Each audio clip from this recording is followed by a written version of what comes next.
How are you? Fine, and you, Tracy? Good, thank you. It's great Glad to be that back. we are still discussing Yes. HR. HR for human non-HR resources. managers program. Yes, Great program that's covering all the aspects of HR, the basics. the basics, and also for current HR managers to recap, refresh, and hopefully give skills where needed. Yeah. So this module that we're covering is the onboarding. Now we've gone through the recruitment process, we've covered the recruitment process. The candidate is starting. So we've got a signed contract. We have a signed contract before the candidate Yes, begins because their that's first very day. important. We have a signed contract. The individual knows There's exactly what is security. expected of him or her. They know already if they're on a medical aid or health insurance. They know already if they have pension or disability benefits. They know everything. Because that's safety well, for the candidate. No top talent would actually join a company unless if they don't know this. Yes. Yeah, so make sure that this has been done before onboarding. Onboarding is that first day. It's always good and welcoming to wait for the new employee at reception on the first day, because a lot of people just get there and no one knows that there's a new employee, especially in a big firm. Yes. Can you just imagine you've left your family, your previous employer, and now you're joining a new company to get there on the first day and no one knows about you. The manager that interviewed you is not there. HR is busy in a meeting and you sit and wait in reception. Now HR comes, they fetch you. Hi, welcome. You know what? There's just some issues. You don't have a desk yet. Yes. Or you've got a desk, but you know what, let's just quickly go to IT and get a laptop for you. You know? These are the stuff that really makes that person insecure day one. And if it was me, I would really reconsider coming back day two. So basically the easy work has been done. The easy work, Easy work in terms of finding the candidate. Well, The work that's does- difficult. No, but in But now terms it's of to that, the keep- work doesn't stop. Yeah, keep them. So, you know, engagement levels are very high Yes. in the first quarter, even semester, 6 months. So get as much as possible out in that, because we always work on how do we engage people more. Yes. So in the first 6 months, make sure that you capitalize on the high engagement levels. So onboarding, you know, first day, make sure that the receptionist knows that there's a new employee coming. Okay. Good tip. Good tip, yeah. The manager and the HR should be present to welcome them. There should be an office space ready for them already, with a desk, stationaries, Email address set up, email address set up, laptop, computer, laptop set up. everything. Yeah. Then it's up to you what you want to do with onboarding. You can decide, do you want the new employee to first sit with the manager, which I recommend because that's the first relationship. Yes. Let the manager sit with the employee, say how Have a are cup you, of have a cup of coffee. coffee, you know. Basically, don't expect the person to walk in and begin working. Yes, there's your desk. Yeah. So-and-so is going to train you today. Maybe you'll go there for training. It's very wishy-washy. Yeah, exactly. So the manager must then recap on the expectations and where to start, what the priorities are, and give clear expectations. You know, it's cruel to send an employee, new, old, any employee, without clear expectations. It's really cruel. Yeah, it's kind to give clear expectations, because then you set them up for success. Exactly.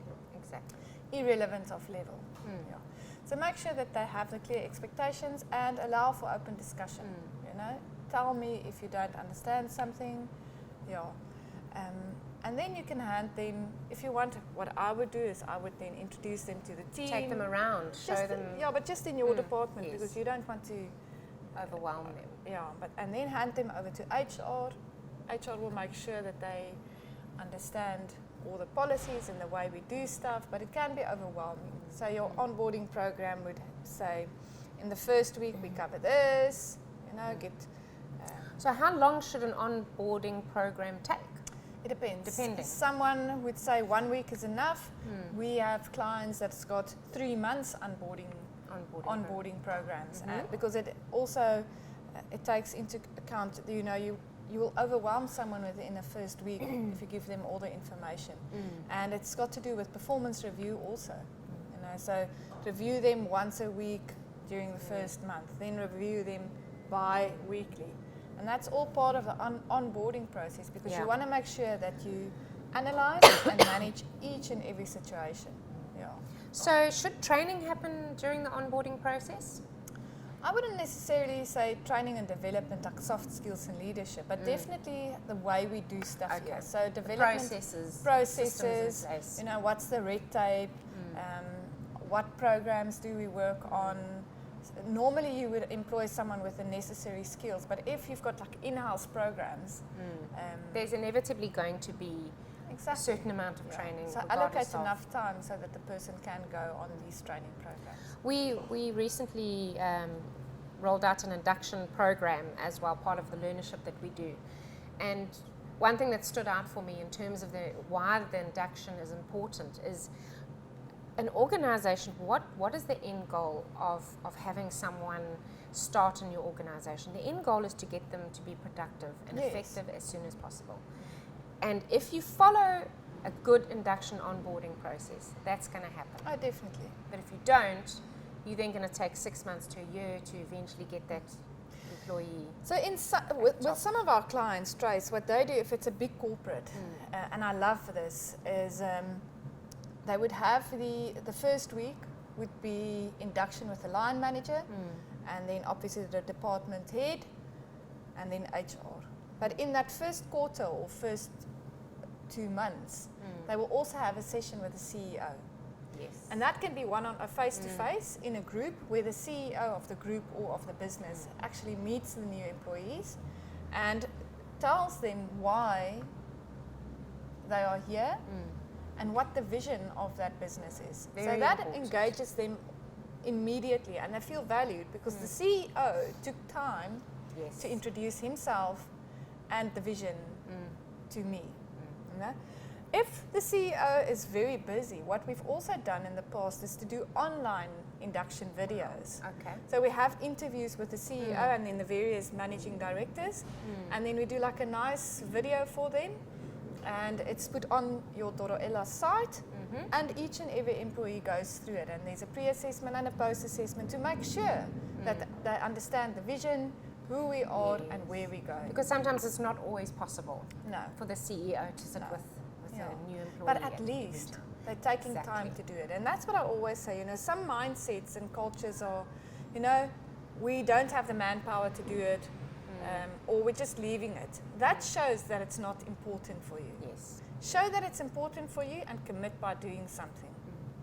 Yeah. And also I think it helps the belonging process. It helps the person, the candidate or the new employee that has started to immediately feel like they belong. Oh, like there's a definitely. purpose. Definitely. I've made the right decision. You set off on the right foot. I was normally very bad with that when someone joined our team, because when I started, the mentality was throw them in the deep end, let them swim.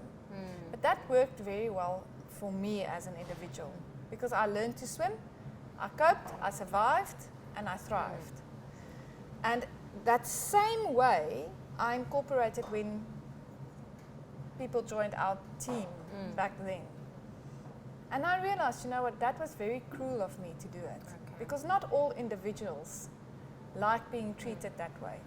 So to get them engaged, understand who the individual is and what makes them tick, and make sure that you manage and lead them that way. And would the same apply for a top level manager that you've taken on board to a data capturer? Would the induction be exactly the same? Would you put more focus on a top level manager, or is it good to have a standard induction process? I think it's good to have a standard induction process, but I think on a top level, a lot of the introduction form part of the interview process, because not everyone is just going to leave a top position for another firm. They're quite Yeah, it's a different type of individual. However, I do believe that we neglect the top line when it comes to induction more than the lower level or semi-skilled level individuals. One thing where induction will help is I refer to the new broom policy. New broom What suits, happens is when there's a new manager or someone new starting where they expected to change stuff in the long term, they tend to feel they're not adding value if they don't change stuff and bring in new things. Okay? So then they will change processes and the way we do things, let's change it because, you know, we used to do it this way. That would be their priority. That would be their priority. And then, I mean, you also know this from experience. And then down the line, 6 months down the line, we end up in a situation where we change everything back to the way we used to do it because the manager just didn't take time to understand. The manager didn't understand that it's okay in our culture not to change stuff immediately. And this is what should be addressed on induction level, on a top level, and management level. So the exact expectation. The exact expectation. So make sure, so yes, it's the same. It's explaining expectations, clear expectations. Yes. So make sure that you take time to explain that, you add value by listening, understanding, and then improving. Because I can imagine it would be easy to assume on top level. Assume that the person knows what's required because they're at a top level. Assume that they know, and that can get you into trouble. It can get you into trouble because it's a very lonely place. You must remember, they say any level entrant, it takes plus minus 6 months to adopt to the way we do things here, and to really understand how things are going. So you can just imagine coming in on a senior level where you think everyone's looking up to me on how we're going to do stuff, and but I still still need to figure out how to do it. Yes. Where, spend time on the induction on the top level as well. Make sure, but a lot of the top level people will connect themselves immediately to the right people and sit next to them and say, show me how you do things here. But you still need to make sure the contract's in place. Make sure the basics. But as their manager, make sure that they understand that it's okay not to change too fast. Unless you're in a situation where you really drastically need and you have to change. And that's why you bring them in. And you have to change. So we've spoken about having high employee engagement levels for that first couple of months, and you need to, as an organization, capitalize on that eagerness. What should an induction cover? The basics in terms of, okay, I am an HR employee, and my manager has come to me and said I need to create an induction program. We don't have one in place. No. What must I make sure that I have in that induction pack? Well, I think we can attach to this program, we can attach a basic outline of it, but what's very important is who we are, why we are, from company level to department level. I think that's very important, and what our vision is. What's expected from us, our service levels expectations, what that is, where you get stuff or things that you would look for as an employee. So, resources that you will need to do your job properly, that's very important, but also resources that you will need as an employee, like how would you submit salary information, where would you do that, what's the deadline times, make it very clear for them. Make them feel safe. If you have queries about your health insurance or your medical aid, make sure that they are educated into what they get when joining you. I think that's important. And then obviously clear job expectations. Yes. So we'll touch on that now. So yes, let's have a nice induction example pack. But also, who your fellow employees are and Yes, an example of an induction pack we will have available for everyone. And also, if you have a current induction program in place, have a look at it. Have a look if it needs to be refined or. Don't also make it too formal. No.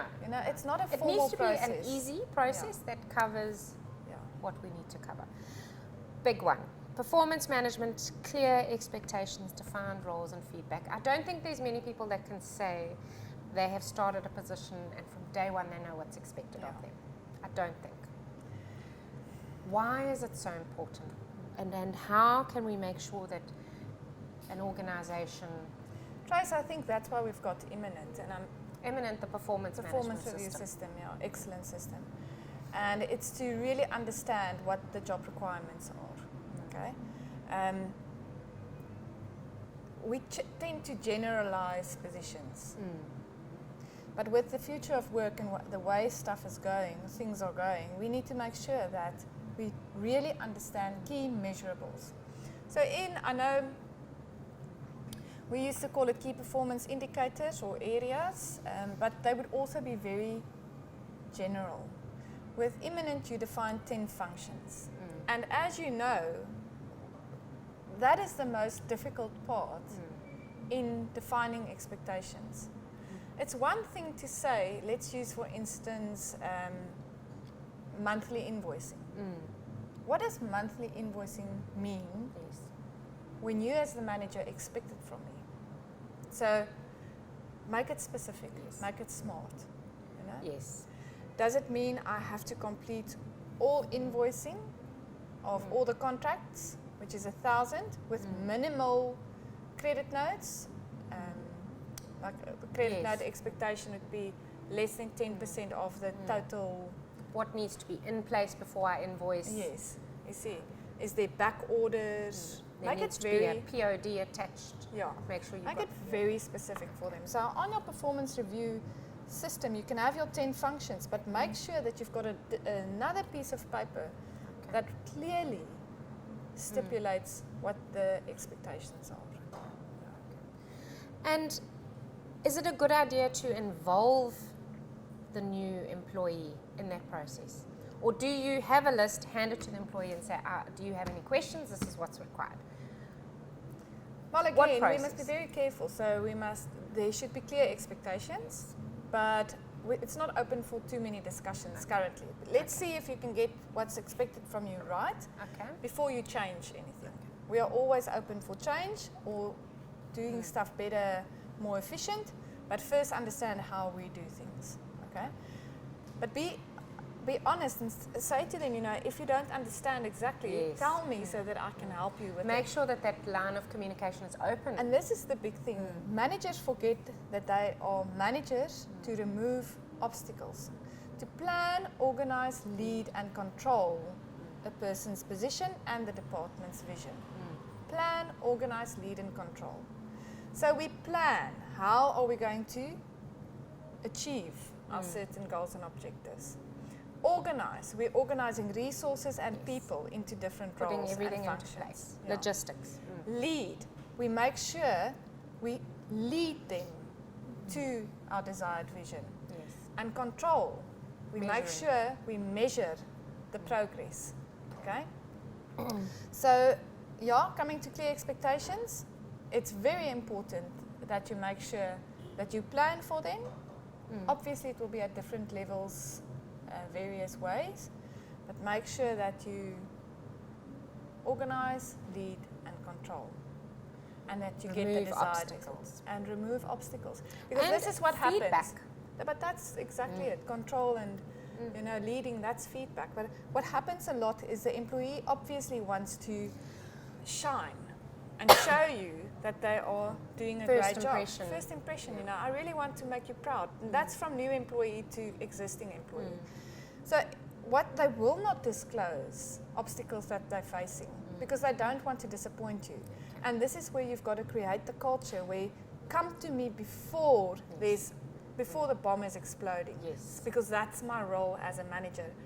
I need to remove the obstacles for you that you can't face. But if you don't tell me about the obstacle, I can't help you. It's too late. The bomb will explode and we'll all be dead.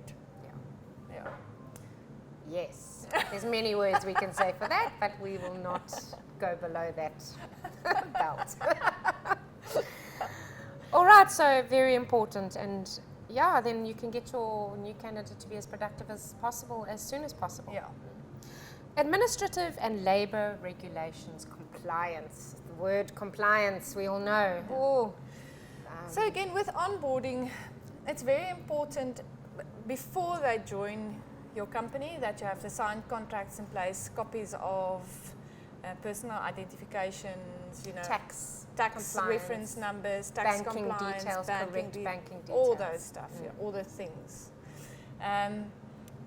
But after onboarding, what's very important is that, and this you can turn into an online development program if you want. Yes. Or you can let HR sit with them for a day or two, but to explain to them the policies and procedures. You know, how do we submit leave?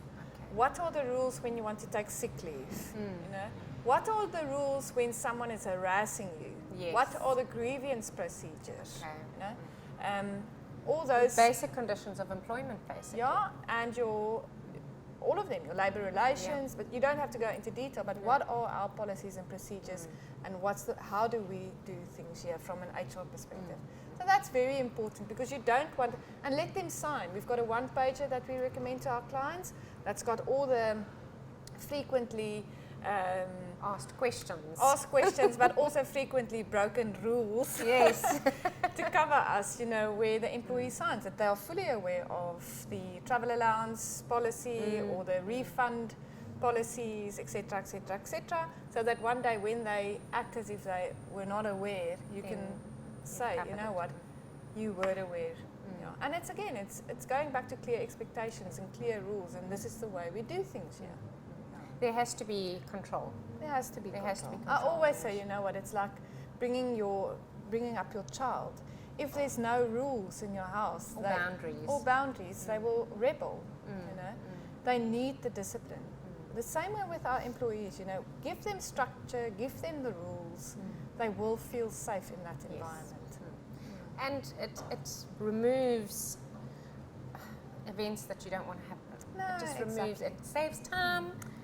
There's many benefits of. And if it's not in black and white, it's a rumor. It's a rumor. Yeah. Or if it's not on Facebook.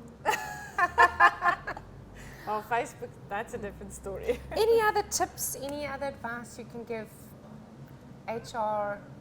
I just think with onboarding, it's also, again, you know, everything's a relationship. So if you want to get the maximum out of your employees and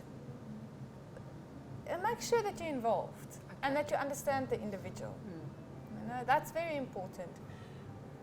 It comes back to relationships, Trace. Relationships, because it's the start of a long relationship, hopefully.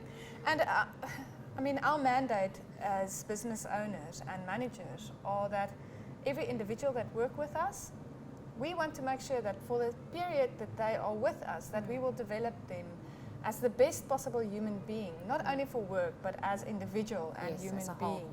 Yeah.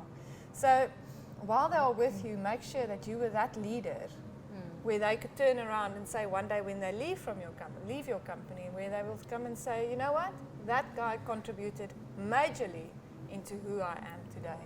Thank you. That's a leader. That's a leader. Audrey, again, thank you. Thank you, everyone. Thanks, Tracy. Have a wonderful day. Ciao, ciao.